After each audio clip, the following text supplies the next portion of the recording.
there. Welcome to the Bloomingdale Public Library. This is actually volume 2 of the book talks for the Monarch Book List. I'm Miss Jones, and this is Miss Katie. And Miss Katie, can you refresh our memory what it is, what's special about the Monarch? The Monarch are put together by Illinois librarians for grades K through 3rd grade. So these books are made especially for you, and that you can read with your family or read by yourself to learn new things. In reading these, I found out so many interesting facts, and they're just very entertaining, so they're really for everybody. So let's get started. We've got a whole variety of books and different titles. Miss Katie, you want to start? Sure, this one's called Under My Hood Jib, and it's about this girl and all the people she knows in her family and how they wear the hood jibs and how they're different colors, they wear them differently, and what that represents, and how when they're at home, they don't wear them and they let their hair fly free. It's very interesting to see the different styles, the colors, how they wear their hair normally without it, and what that means to her. I also like that the author's note at the end talks about what it means to wear a hood jib and how some people don't believe they have to, and some follow the rule very strictly. So it's a good way to learn about different cultures and why they do something that looks a little different sometimes. Yeah, I think we've seen people that have worn the hood jib and kind of wonder why, and this tells you that, and also gives you all the different styles. I mean, it's kind of like a little fashion show. This is another kind of cultural book. This is Thank You, Lulu, and this is a sweet story about a Nigerian lady, and she lives in the United States, and she is making a wonderful smelling stew for dinner. It smells delicious, and she has her windows open and the aromas going outside, and she has all kinds of people come by and say, that's making me kind of hungry, or I don't know what I'm going to have for supper tonight. So she shares this wonderful treat with everyone because she's very generous, she's very thoughtful, she's very warm. Well, by the end of the day, she doesn't have anything left to eat. And the great thing is how all the people that she fed come back to help her out in the things they bring. And this is a good story about sharing and thinking about others. So really heartwarming, very nice story. My next book is called Let the Children March. This is a civil rights story. Back in May of 1963 in Birmingham, Alabama, there was going to be a march, but the adults had to work, or they were feared to go to jail, or feared to get fired because they were marching, but they wanted the same rights as white people.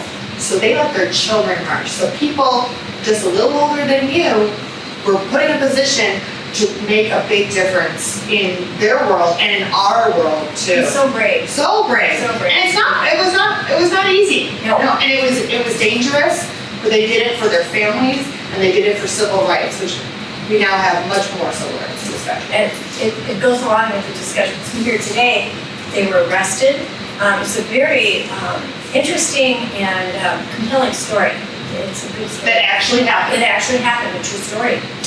This is called The Undefeated, and this is a lovely book. Beautiful artwork, and it points out the number of people in their Black American population neighborhood who have made wonderful contributions to our society in all areas. I'm trying to find a picture for you. All the different things, the sports that they've done, singing, the contributions they've made to music, to theater, to art, and it's well done. I highly recommend taking a look. It's a really quick read, so it doesn't take a lot of time. It's very nice. And as you can see on the cover, Miss Johnson had all those awards. It won so many awards last year because it has beautiful illustrations, a beautiful story, and a beautiful message. Yeah, a beautiful message. And speaking of stories, this book is about a librarian. It's called Planting Stories, the life of librarian and storyteller Pura Belpré. So she was an immigrant who came to the United States and became a librarian and helped children learn to read and learn to come to the library. And it tells about her life and her journey in and out of the library and how she found her way back when she was older. She made a very big difference to the community that she worked in. And she also made a big difference to the library community, and she's still talked about today. Yeah. This is her story. She had some great programming with puppets, and she did a lot of folk stories from her past as a child. So it's a very, very interesting story and well illustrated too. This is another book, and it's about libraries, but it's also about somebody who's immigrated to the United States. People who come here are frequently called dreamers. They dream of coming here. And it's wonderful to get here, but then you have to make big adjustments. And our character in this book, wanted to improve. She wanted to learn new things. And that's when she stumbled in on the library. And she tells how much that helped her making the adjustments and learning the new things that she needed to learn to be a resident here in the United States. So again, another story of fitting in and making a contribution. My next book is called Drawn Together, and it is about a boy and his grandfather, and they don't speak the same language.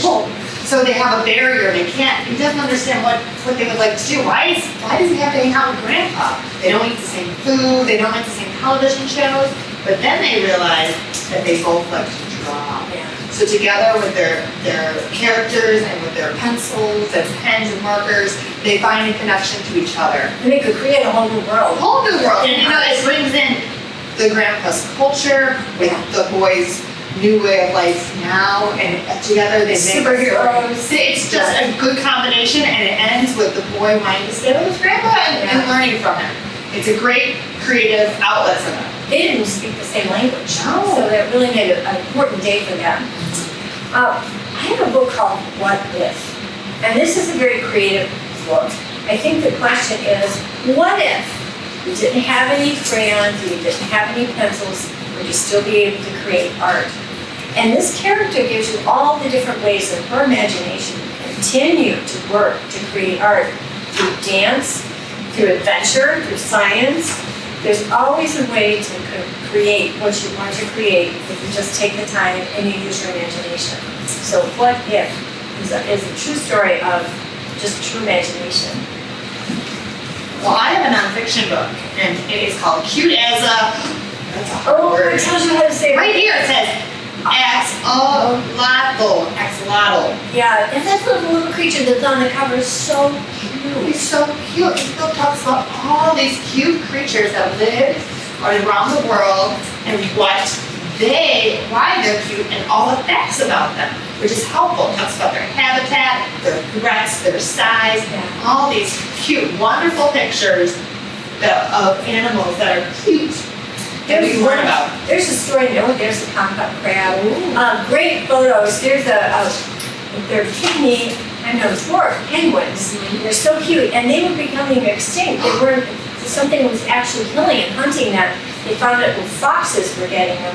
So what they did was they set up a group of sheepdogs who came in and protect the little penguins. And now the numbers of penguins are expanding because the foxes aren't getting them anymore. But they're really cute stories of how we're protecting these animals because some of them could become extinct. Yeah, and it teaches you about animals that I didn't know about. I didn't know. So it's a nice book that talks about cute animals that we might not know about. Everybody in the family will love that Oh book. yeah. My puppy has a motorcycle. I don't know if any of you have a motorcycle in the family, but this book, this young girl, she and her dad go riding after he gets off work. He's a construction worker. And he's actually kind of building or rebuilding the town that they live in. And she's very proud of that. But as they ride through the city, they see things that are beginning to disappear or change.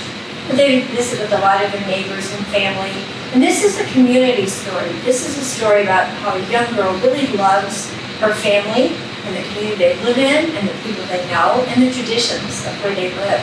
This is set in California. And the illustrations are really, they're not as bright and colorful, but they really tell the story well.